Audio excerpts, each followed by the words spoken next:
ಪ್ರಭಾವ ಪದ್ಧತಿಯ 67ನೆಯ ಶ್ಲೋಕದಲ್ಲಿ, ಅಂದರೆ ಪಾದುಕಾ ಸಹಸ್ರದ 97ನೆಯ ಶ್ಲೋಕದಲ್ಲಿ, ಪಾದುಕಾ ದೇವಿ ಆಸೆ ಬಿಟ್ಟವರಿಗೆ ಆಸೆಯನ್ನೇ ನೆಲೆಯಾಗಿಸಿ ಬಿಡ್ತಾಳೆ ಅಂತಾರೆ ದೇಶಿಕರು. ಶ್ಲೋಕ ನೋಡೋಣ. ಪದೇನ ವಿಷ್ಣು ಕಿಮುತೇತರೇಷಾಂ ವಿಸೃಜ್ಯ ಸಂಗಂ ಯ ಉಪಾಸತೆ ತ್ವಾಂ ಕರೋಷಿ ತಾನ್ ಕಿಂ ತ್ವಮಪೇತ ಕಾಮಾನ್ ಕಾಲೇನ ಪಾದಾವನಿ ಸತ್ಯ ಕಾಮಾನ್. ಪಾದಾವನಿ, ಪಾದವನ್ನ ಕಾಪಾಡುವ ಪಾದುಕೆಯೇ.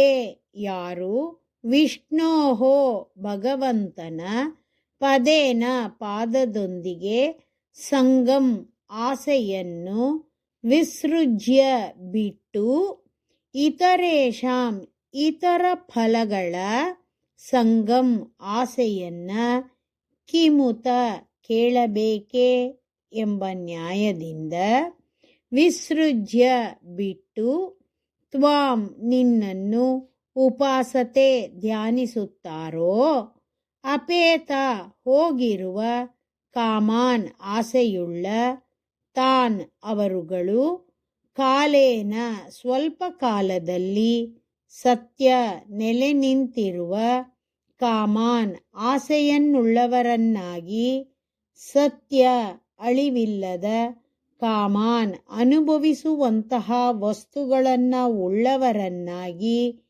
ಕಿಂ, ಏಕೆ, ಕರೋಷಿ, ಮಾಡುತ್ತೀಯೇ. ಎಲ್ಲ ಆಸೆಗಳನ್ನ ಬಿಟ್ಟು ಕೊನೆಗೆ ಭಗವಂತನೂ ಬೇಡ, ನಮಗೆ ಪಾದುಕೆಯೇ ಸಾಕು ಅಂತ ಯಾರು ಪಾದುಕಾ ದೇವಿಯನ್ನ ಧ್ಯಾನಿಸುತ್ತಾರೋ ಅವರನ್ನ ಭಗವಂತ ತನ್ನ ಪರಮಪದಕ್ಕೆ ಕರ್ಕೊಂಡು ಹೋಗ್ತಾನೆ. ಪರಮಪದವನ್ನ ಸೇರಿದವರನ್ನ ಮೋಕ್ಷ ಪಡೆದವರು ಅಂತ, ಅಂದರೆ ಮುಕ್ತರು ಅಂತ ಕರೆಯಲಾಗುತ್ತೆ. ಈ ರೀತಿ ಮುಕ್ತಿ ಪಡೆದವರಿಗೆ 8 ಗುಣಗಳು ಭಗವತ್ ಸಂಕಲ್ಪದಿಂದ ಬರುತ್ತೆ. ಅವುಗಳು ಯಾವುದು ಅಂದರೆ, 1 ಅಪಹತ ಪಾತ್ಮ ಎಂಬ ಗುಣ, ಅಂದರೆ ಇವರಿಗೆ ಪಾಪ ಅನ್ನೋದೇ ಇಲ್ಲ. 2ನೇಯದು ವಿಜರಹ, ಅಂದರೆ ಮುಪ್ಪು ಇರೋದಿಲ್ಲ. 3ನೇಯದು ವಿಮೃತ್ಯುಹು, ಅಂದರೆ ಮೃತ್ಯು ಅನ್ನೋದು ಇರೋದಿಲ್ಲ. 4ನೇಯದು ವಿಶೋಕಃ, ಅಂದರೆ ದುಃಖ ಅನ್ನೋದು ಇರೋದಿಲ್ಲ. 5ನೇಯದು ವಿಜಿದತ್ಸಹ, ಅಂದರೆ ಹಸಿವು ಅನ್ನೋದು ಇರೋದಿಲ್ಲ. 6ನೇಯದು ಅಪಿಪಾಸಹ, ಅಂದರೆ ದಾಹ ಅನ್ನೋದು ಇರೋದಿಲ್ಲ. 7ನೇಯದು ಸತ್ಯಕಾಮಃ, ಅಂದರೆ ಅವರು ಅನುಭವಿಸುವ ವಸ್ತುಗಳಿಗೆ ನಾಶ ಅನ್ನೋದೇ ಇರೋದಿಲ್ಲ.